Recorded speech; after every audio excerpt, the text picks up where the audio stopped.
Alright. This is kind of weird, but this is a podcast. Our first one, numero uno. Yes, hopefully we have some better equipment soon, but we're working with what we have. Yep, my shitty ass phone, but such is life. Now, we don't have a name for the show yet.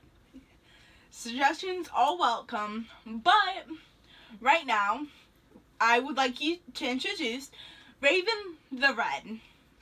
Hi, I'm the co-host this episode, and I'd like to introduce your lovely main host for today, Willow the Blue. And I'll be telling the personal stories while he will be telling the urban legends. We're getting kind of spooky tonight.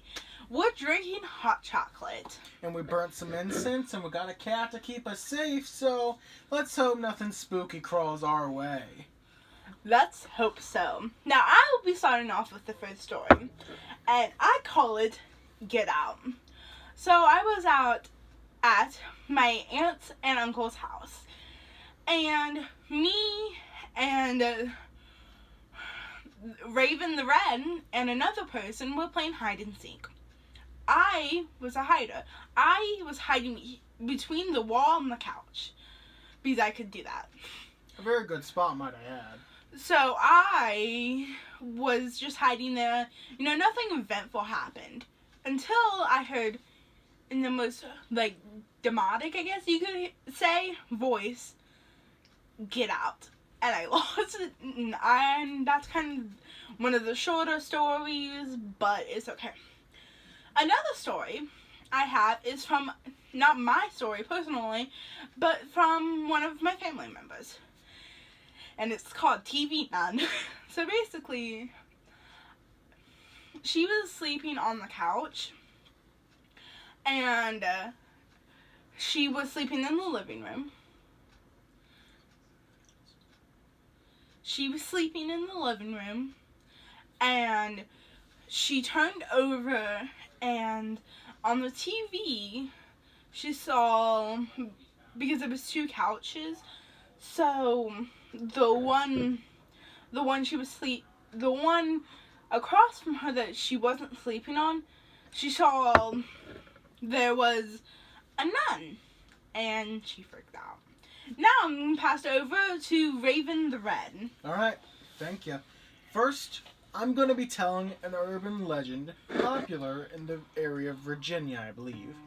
It's about a bridge. Now, bridges are often a sort where you see ghosts and shit, right? Well, this bridge has a goat man. He's said to haunt the bridge. We're not really sure why, but there's always rumors and speculation as there is. One of these rumors is that cults summoned a demon, perhaps, and he haunts the woods. No. Others say a man went mad and experimented with goats and such. We're not really sure, but there's been stories where people have gone on upon this bridge and messed around a bit more than they should. And, well, one such person was thrown off the bridge by what he believes to be a goat man. Is he dead now? No, he's not dead, but he's certainly rattled. But, yeah. There's been many seances and stuff held at there to try and contact the goat man, but the woods around it aren't all just normal woods. There's also been talks of cult activity aforementioned, and there's also other spirits that inhabit the area. So, on a scale of 1 to 10, I'd say this place is an 8 for spiritual activity.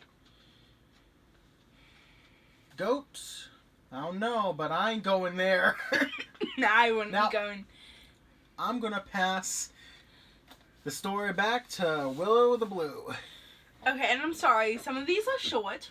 And I'm sorry if I'm a bit stumbling. It's the first time, Yeah.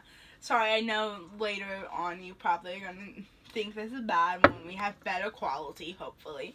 But, besides the point, It's called the Xbox story. So, you know how the 3 a.m.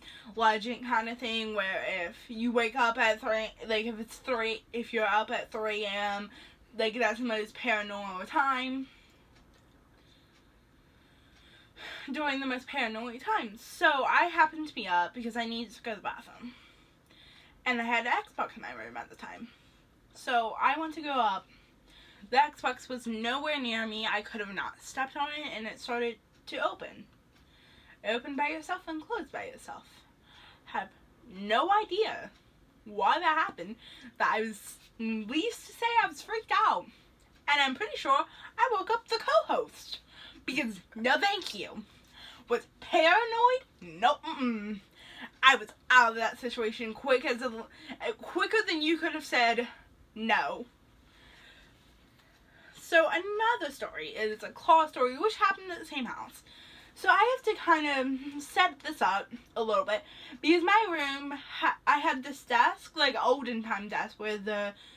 Like an old school desk you'd see in a brick and mortar, single room schoolhouse. Where it was like, the seat was attached to the chair. It was an olden desk, but it did its job. And like you could lift up, it was old.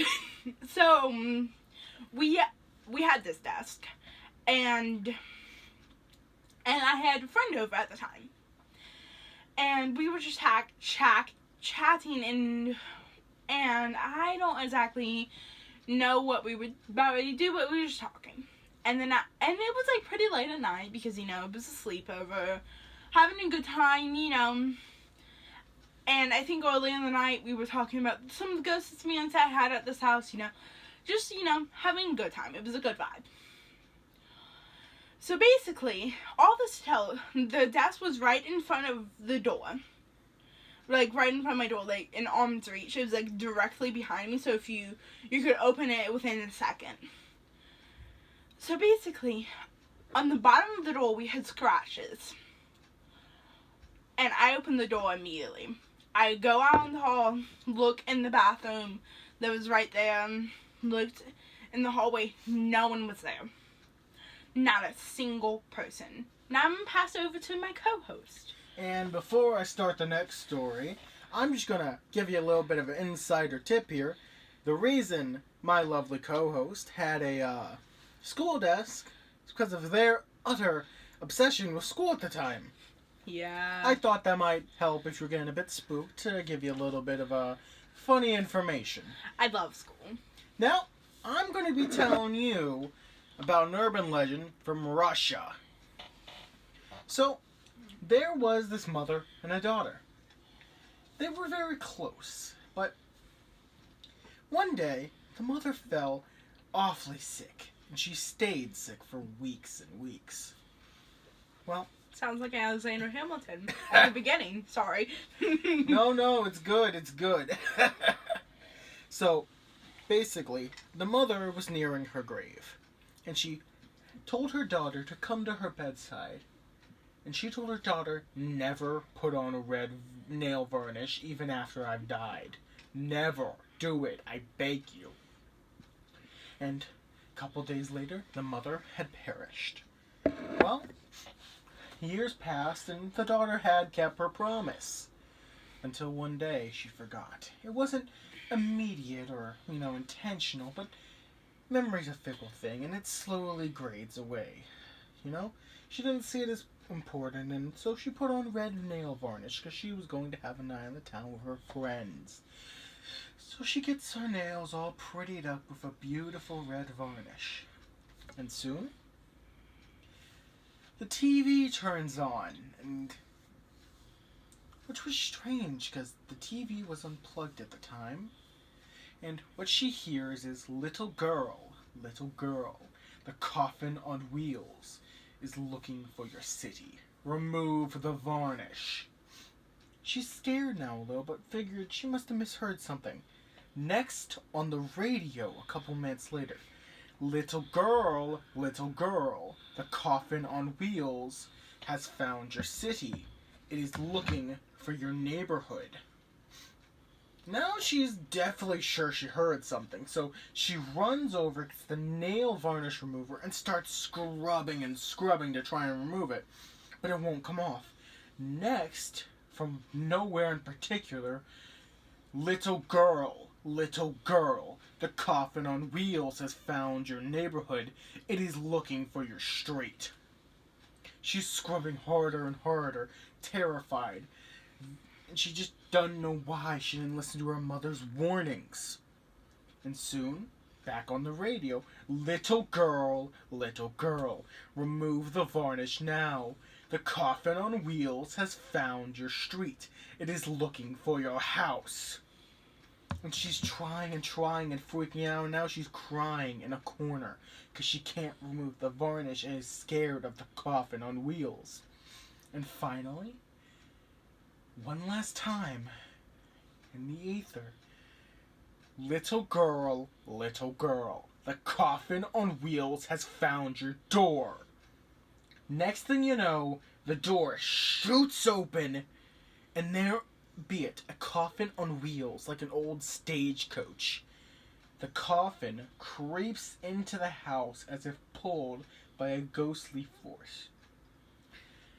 And the girl is compelled to stand. She walks to the coffin, not through a will of her own. And next, the coffin bursts open, and the corpse of her mother sits up and says, "Why didn't you listen to me? I told you never to put on red nail varnish." And then, we don't know what happened to her. But let's just say that house is empty now. That's scary. Now, I'm handing it back to my co-host.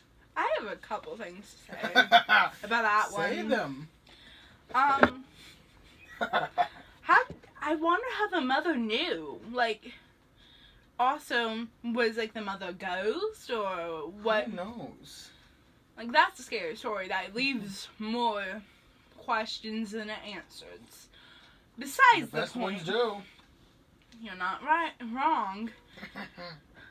Anyways, here are some more stories. Now, I would like to say right now, some of these are stories that a family or other people have told us. So I don't remember them all exactly, because there's a lot of stories. I have 9 in total, and there's not a lot I remember because there's a lot of stories. So some of them are fuzzy because there are stories from long ago, or that may have gotten told wrong. So I'm sorry if something doesn't make sense, or I missed something, or I stutter. I apologize in advance. Anyways, we're going on to the next story. And banging in the closet is which is what I'm calling it. Now, the reason I'm calling it banging in the closet is because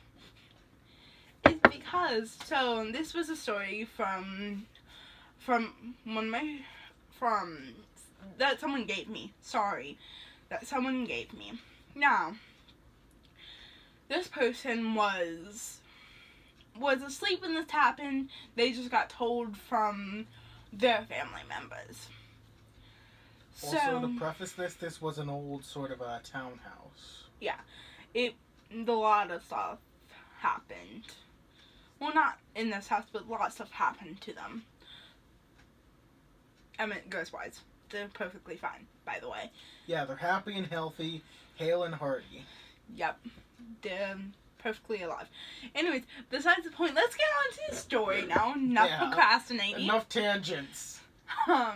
So, basically, she was asleep, and it was the time when she was a teenager. So, she had a lot of people in her house, and there was this was a 4-bedroom house. And this is important to the story, this is why I'm telling it.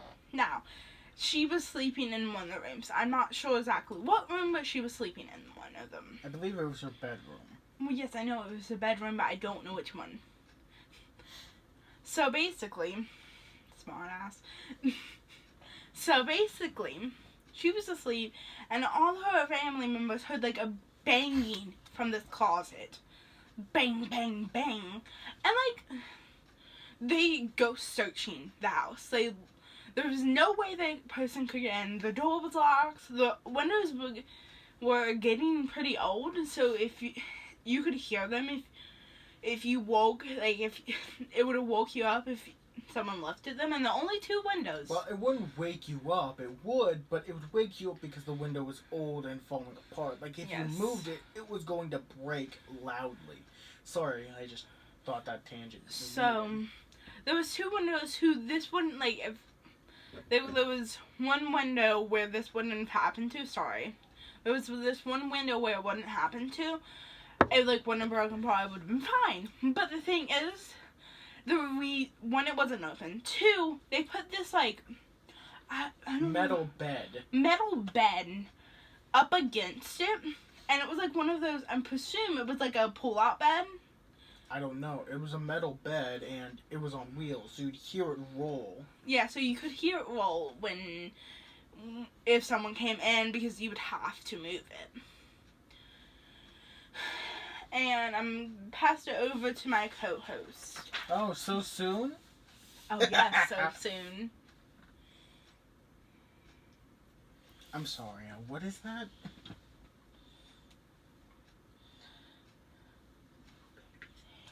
Oh, well, sorry about that, dear viewers. Just couldn't read the writing. I wasn't really sure. We were trying to write in a rush. I was trying to write in a rush, and I misspelled things, and it just happened. But such is life. Okay.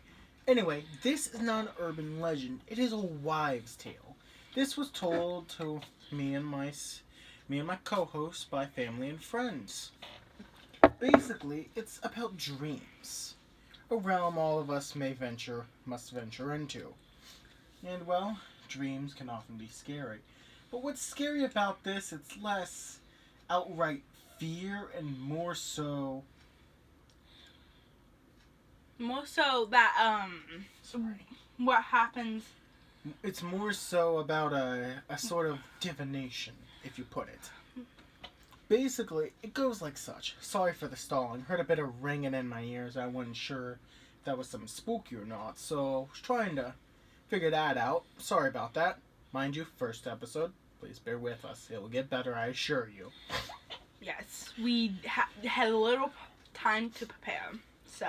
But, basically, when you fall asleep, if you dream about a baby, the birth of a baby or just a baby in general, and you see their face specifically. And it would be your baby. Like, yes. You know it's your baby. Like your baby. Whether it's the face of your child or you just feel that it's yours. Yeah.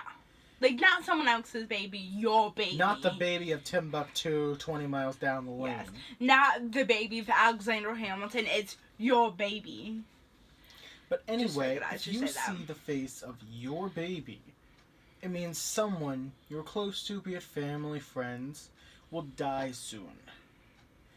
But the inverse is true. If you see a funeral with someone you know, a baby is likely to be born. Sorry for the long build-up. And I would like to add to the story, the person who told us about this, she had a dream about a baby, and then it came true. Which makes it even more spookier. Besides the point, I'm gonna do person in the window. So, this happened in 2 different places, but I'm just going to combine them together. Because they're basically the same story, just different places, different people. So, this house was very old, and the other one is they're both very haunted. A bunch of stuff happened at both of them. So, they had all been out, no one had been home that day, everyone was gone. And they pull up, and they just see someone go past the window. Now, they think it's one of their family members, so they go in, not thinking anything, not getting scared or anything. They go in and see that no one was in the house. No one had been in the house. Is this the farm? Is this a different place? It's They're the same story. Basically, the same story that happened in 2 different places. But, yeah. It happened there, and they were scared. So, I'm pass it to Raven, the Red. Again. I swear I'll do better this time, dear viewers. Bear with us. Ah, the Black Volga. Sorry. So, another one from Russia. Sorry, most of my legends are tonight. I was on a short pinch for time. But, hold on. I want to say why we say we're on a short pinch because we really wanted to film it tonight and get out to you guys as soon as possible, so we just kind of rushed to get it together. Don't say we never did anything for you. Anyway, so the Soviet nobility rode around in black Volgas. This was commonly known in Russia at the time. The legend stems from, well, a specific one, because it's uncommon to see a black Volga. They were very expensive and still are nowadays. But you'd see one rolling down the street. And soon a child would go missing, or just some random person. They'd go missing and you never see them again. The scary part of this is that it may actually be true. Because, as I said, the Black Volgas were driven by, well, Soviet hierarchy, and we all know... Did they get kidnapped or something? They very well might have, is what I'm saying. They might have caused a stir and got shot down. But the legends also say it might have been drove by the devil himself. So, I mean, who knows? But it may be true.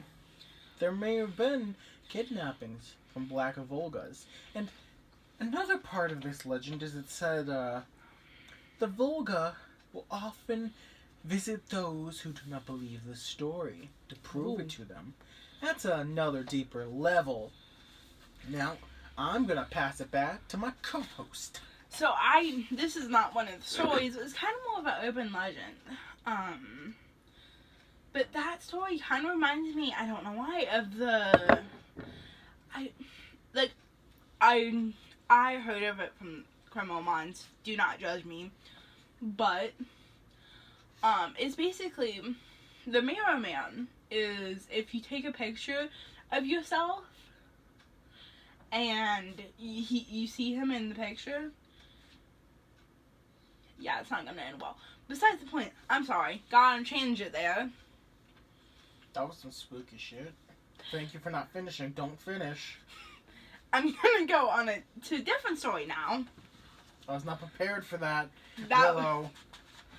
Okay, I'm sorry. That was just more of an open legend. I wasn't... Okay, I wasn't prepared for that shit, that reminded me of it. Okay, I'm sorry. Let's get on to the next story. We've dawdled enough. Sorry. So, the screen door story. So, this person was, and again, not my personal story. So, this person was on the computer, you know, typing away, working. It was a beautiful day outside. So, the rest of the, and mind you, they had a lot of people over that day. A lot of people lived there. I'm not exactly sure on the great details, but a lot of people were there that day. So, no one was in the house because it was a really nice day. It was a summer day. It was a great day. And just another thing, just about everybody was working on cutting the grass because this area is a rather big place. Also, this is the aforementioned farm I mentioned recently. Yeah. Sorry. So it's the same place. Yeah. And so basically, she was walking around and she was walking and she heard the screen door slam, which the screen door went into the mudroom. So, and she saw someone that looked like her family member. So, and she thought nothing of it, but this figure ran up the stairs, and she thought that was odd. So she goes to look out the window to see who's all there. And the person she thought was on it was on the lawnmower. And also, just to preface, had the same sort of short brown hair, which would almost look like a boy's haircut. Yeah, looked like the person. So, and so she started counting, maybe she missaw something. Every single person that was there was outside. Now I'm passing it back to you. Oh, got tired of talking, eh? No, I just want you to have as equal amount of time as I do. Another one from Russia. Once again, sorry, bit of pinch. This one is about the red piano. A very popular one. I'm sorry if you've heard these before, but these are rather good. So, there was a little girl to a normal family. A father and a mother. They were well enough off. They had a bit of spending money. And the daughter, on her hands and knees, begged and begged her parents to get her a piano. Because she just loved the idea of being able to play beautiful symphonies. And one day, they finally broke in. You get what I mean. Sorry. Gave in? Yes. Thank you. Spasibo. And they bought her a beautiful red piano from a local store owned by an old lady. She gave them her number in case the piano broke, because it's best to have insurance on such expensive objects. But the little girl's heart was afluttered with joy, and she went day and night to play on her piano. Day and night she played and played, her little fingers spun upon the keys. But her fingers hurt. But the mother said, "That is normal. You're new to this. It will go away." And, well, she trusted her mother, and she was an adult, and she knew best. So she continued to play day and night. Day and night she played, and she began to feel weaker and more sickly. And, well, the mother said, "That is normal. You're new to this. You're getting stressed. But continue to play. It will be fine." She played and played and played until the piano broke. And she was very sick at this time and not feeling well. But the parents called up the number of the old lady, and she said, "Do not worry. I will fix the piano for free." Sorry.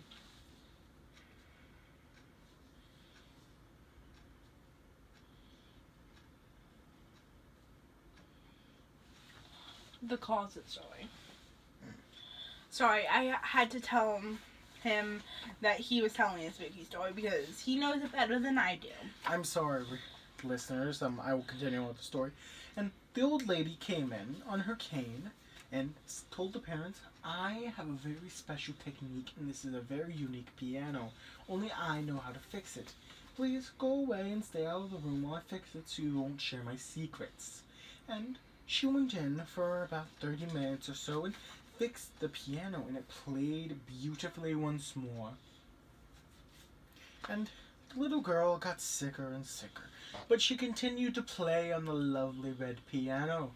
And, well, she spun the music very well until the piano broke again, and they called the lady. But the parents, well, wanted to not trouble the old lady since she was old, and it took her a while to get there because of the distance, and she was doing it for free. Figured, oh, we'll look in and see if we can figure out how. Well, they looked in the peephole of the room where the piano sat and saw the old lady lift up the lid of the piano where the strings were set, pull out a huge glass jar full of a deep red liquid. And then she opened up the jar, tilted her head back, and drunk deep. Gulp, gulp, gulp, until the jar was empty. And then she put the lid back on and put the jar back in the piano. Halfway through this proceedings, the mother stayed eyes glued upon the keyhole. The father called the police because he was terrified. Obviously, you would be too. And soon the police had came before the woman had even finished drinking down the last gulp of the liquid, and she was arrested. And soon the police did an examination of the piano and found each key had tiny little blades, just small enough to prick you a little. And these would all siphon into the big jar. And And as the little girl played, her fingers were cut. And she bled slowly, bit by bit. And as she bled, she fell sicker and sicker. And the piano would break when the jar was full, so that parents would be forced to call the sickening old lady that designed it, so she could drink deep of the nectar of life. But this story does have a happy ending. Not many do, but this one does. The little girl recovered, and they switched the piano keys, and she never had a problem with piano again. You know what that kind of reminds me of? What? Is the time that I don't know why, but I put toothpicks around you as you were playing a game, and then you stepped in it, and that hurt. Yeah, it went like halfway through my foot. I had to pull it out and scoot to the bathroom. Yeah. You're mean. I was a brat. But definitely. I profusely apologize. So it's all forgiven and yokes in the past. But the next one is also told by me. Hope you're not sick of my voice. So, basically, what's this story called? Would you mind helping me? The closet story. The closet story, okay. Well, this also happened at a house. The house of the first story where I heard the Get Out. Yeah, this also happened. We were just me and Willow the Blue and a cousin of ours were inside this closet, this pantry closet. It was big enough to fit 3 people easily. Also, I would like to say at this point in time, I'm pretty sure if I remember correctly that our cousin of ours was trying to fuck with us and say that it was haunted, and we didn't believe him. So he built up this atmosphere of it, right? He kept telling us, it's haunted, it's haunted. I swear to you, I shit you not, it's haunted. Okay? So, we were starting to get into the story, you know? We were starting to listen to his tale and be like, ooh, maybe it is haunted, you know? Well, we're sitting here in the dark, trying to see if we can spot any specters, and suddenly, behind us, by the way, we were all lined up in a row. That's how big this pantry was. It was big enough for us to stand in a row. Behind us, where there was space... Actually, no. We were against the wall. I'm sorry. So there wouldn't be any space, but it came from behind us. Right? I heard a deep, masculine voice say, "Get out." I'm sure it was the same voice I heard that time. It was I terrifying. don't think he liked us in there. Yeah. I think he wanted us out. So, we left, because screw that. I thought the closet story I remember is we were in the closet and we had the lights out. Mm-hmm. And again, he was saying, like, our cousin was building up, like, yeah, it's haunted, you know, whatever. And we were little. So we were like, no, it's not, well, no, it's not. So we thought he was messing with us. So, and he said, so he said if you moved your hand, you could see a ghost, like there'd be a ghost hand. I don't know if this was him messing with us or what, but it happened to be that we did see that. That was scary. Mm-hmm. So now I'm going to tell the last 2 stories, and I'm sorry if he gets sick of this. Don't I have any more stories? No, oh yeah, he has one. I will tell the next... the first story, sorry, miscommunication there on my part. But such is life. I hope you're enjoying, listeners, even with our shoddy skills, but we're trying our best and we're pouring our hearts out to you. Sorry. And we're having fun doing it, which is the most important part. Mm-hmm. And my cocoa's gone and it gone cold, so... Yeah, I think mine is too, so luckily you're warm almost over. Yep. So, and also if you hear clanking, I'm sorry. Like the incense on a plate, so it clanks. So sorry. Okay, this is called The 3 Faces. So again, not my story, and I'm sorry. Sorry, I don't have as many as my stories. They were kind of front loaded, but I mean, that's a good thing considering no one wants to see a ghost. No, true. And also, I kind of like. Since we moved from the house, a lot of my stuff was happening at, and I grew up, I kind of put off like the same appearance that Nikki did, which was no. Like no, don't, no. So Also, Nikki is a cousin of ours. yes, sorry. He's very standoffish against this sort of stuff. Yeah. But anyways, so this time it was when one of my family members was same story, same person from the TV Nun. So she was laying in the bed with her mom and her dad in between, and she had woken up, and this is kind of a short one, and she just saw 3 faces talking. She couldn't remember what they were saying, but they were talking, and she freaked out, so she just kind of rolled over and said nope. Also, coincidentally, I am also very standoffish about this stuff, but I mean, do you blame me? No, he's learned not to, especially from the experiences I've told him. No one, and we're all very standoffish. No one in our immediate family wants to see a ghost. No. And we're not ghost hunters, so. Yeah, so we're happy to leave our lives where they sit.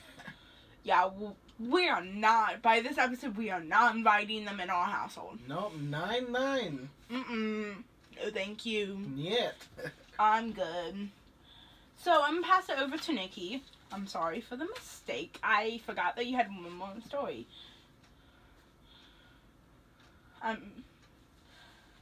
No, not Nikki. Sorry, I was still thinking about our cousin because of the ghost story. I'm passing over to Red. Sorry. This one is about a hanging tree. That's also said to be haunted because, well, aforementioned hanging tree. Well, we don't really know too much of the history of the actual hanging part. We do know what aspired from it. So, the main bulk of this is people. It's a specific tree in a nearby park. Sorry, it's a natural park too. And basically, this tree was used as a hanging tree. As I said before, sorry for reiterating. Lost my train of thought there. And basically, ghost people were seen around it. Like shadowy, sort of flickering, ethereal people were seen. And this was seen by many people related to, so it's pretty sure it happened. But there ain't much besides that, to be honest. But it's pretty spooky. Also, the surrounding area is said to be haunted. Yeah, it said. Maybe because of the tree, maybe who knows. Did you tell them about how you people? Yeah, you did. But so one time, this is also kind of ghost appearance. It's open large amount, so it's ghost appearance that one of my family members had. So basically, well, not had, but got told. So basically, they, because it was multiple people, were going down this road because, they were teenagers.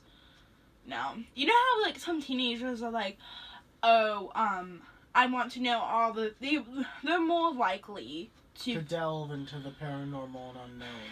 Yes, because they think it's cool and it's not real. Like at sleepovers, like the one claw one where cat scratch. Yeah, cat scratch or light as a feather, stiff as a board. Yeah, stuff like that. So, or like Bloody Mary's another one. Mm-hmm. Sorry. Anyways, so they were going in there, and this girl's door, she was in the back, flew open as they were passing.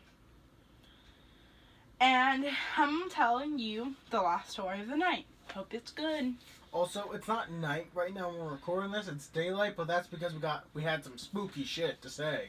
And we did not want to be scared because we pre-ghosted. We pre-gamed this ghosty stuff. Yeah. So that's why I'm glad there's a feline companion and some incense burn, because we're safe. Whoop whoop.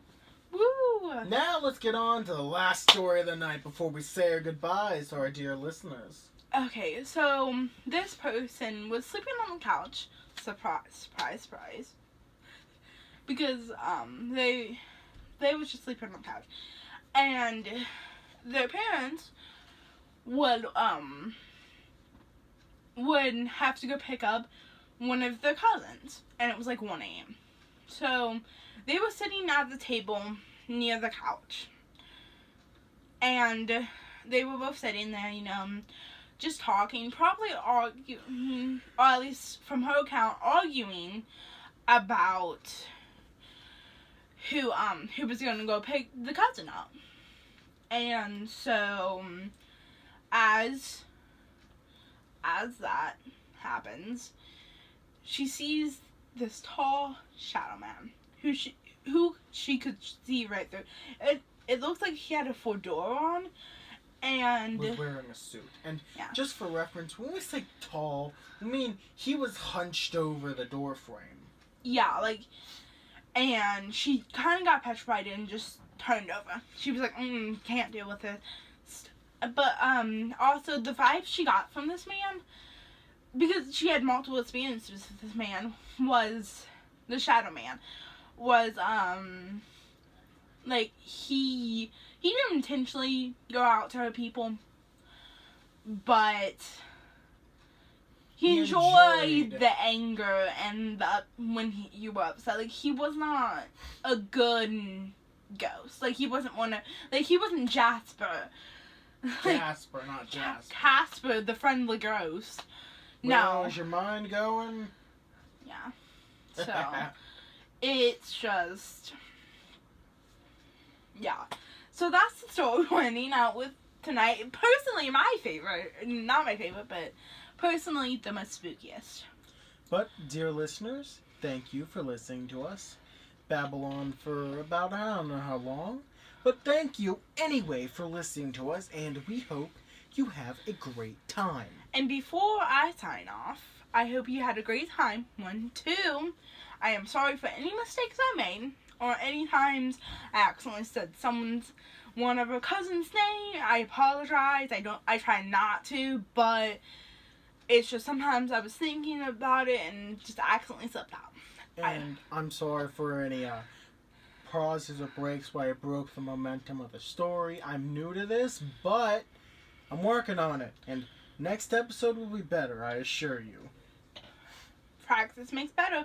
Now, signing off. I hope you had a good time, as much as a good time we had. And we are not only going to speak on ghost stories, we speak on other stuff. Sayonara. Goodbye. До свидания. Hope you had a good time.